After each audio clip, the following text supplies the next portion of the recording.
जय श्री कृष्ण। आप सभी का हार्दिक स्वागत है। आइए शुरू करते हैं श्रीमद् भगवत गीता का अगला अध्याय ज्ञान विज्ञान योग। इसके बाद श्री कृष्ण बोले, हे पार्थ, अनन्य प्रेम से तू मुझको अपने मन में रख और अनन्य भाव से योग में लगा रहे और मैं तुझको संपूर्ण विभूति, बल, ऐश्वर्य आदि गुणों से युक्त तेरे अपने ही आत्म रूप को बताऊंगा। मैं तेरे लिए इस तत्व ज्ञान को संपूर्णता से कहूँगा, जिसको जानकर इस संसार में फिर और कुछ जानने योग्य शेष नहीं रहता है।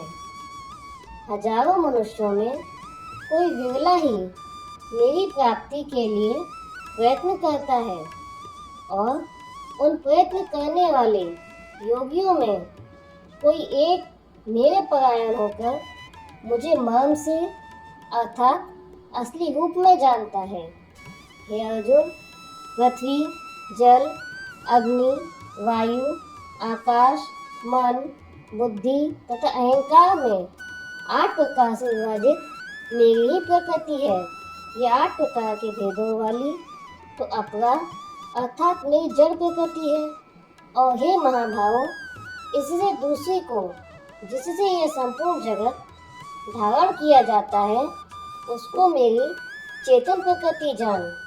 हे अर्जुन, तू ऐसा समझ कि संपूर्ण भूत इन दोनों प्रकृतियों से उत्पन्न होने वाला है और मैं संपूर्ण संसार की उत्पत्ति और प्रलय रूप हूँ, अर्थात संपूर्ण संसार का मूल कारण मैं ही हूँ।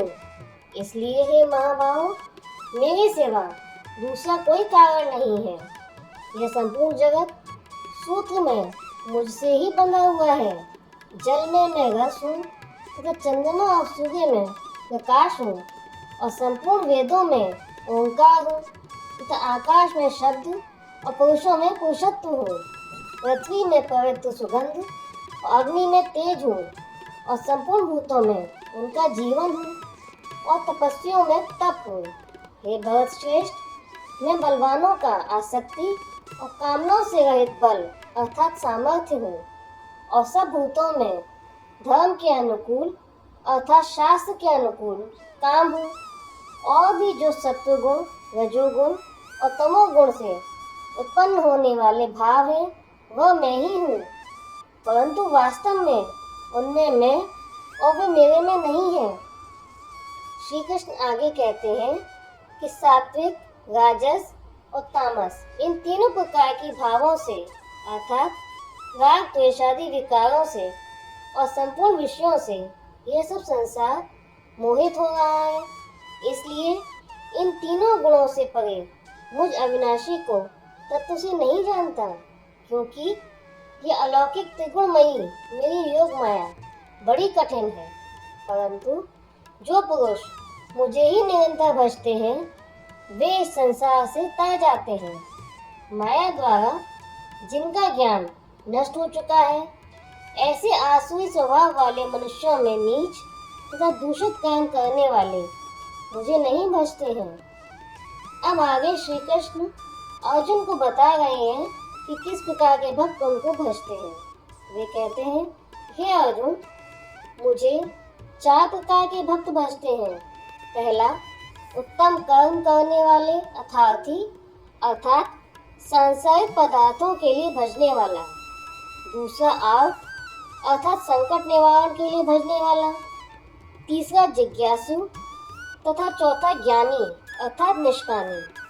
उनमें भी अनन्य प्रेम भाव वाला ज्ञानी अति उत्तम है। यद्यपि ये सब उत्तम है, परंतु ज्ञानी तो साक्षात मेरा स्वरूप ही है, ऐसा मेरा मत है। कई जन्मों के अंत में जिसको तत्व ज्ञान प्राप्त हो जाता है, ऐसा महात्मा अति दुर्लभ है।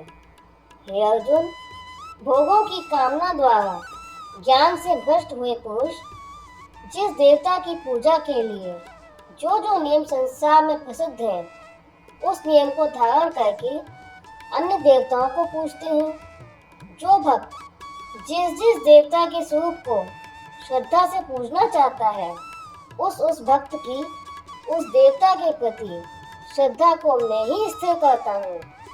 ऐसा होने पर भी सब मनुष्य मेरा भजन नहीं करते।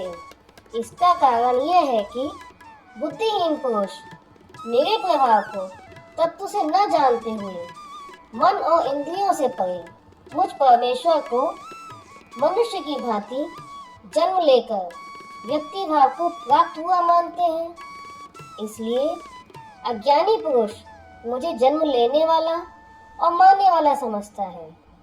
हे अर्जुन, पूर्व में व्यतीत हुए और वर्तमान में स्थित तथा आगे होने वाले सब भूतों को मैं जानता हूँ, परंतु कोई भी श्रद्धा रहित पुरुष मुझे नहीं जानता है।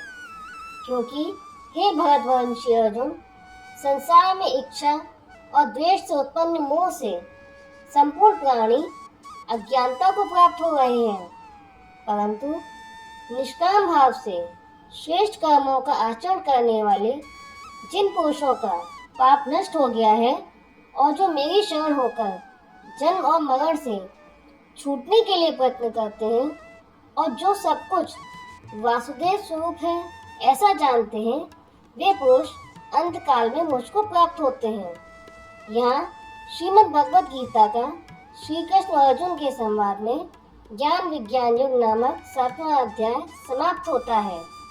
अगर आपको हमारा ये वीडियो पसंद आया हो तो वीडियो को लाइक करें और चैनल को सब्सक्राइब करें। राधे राधे।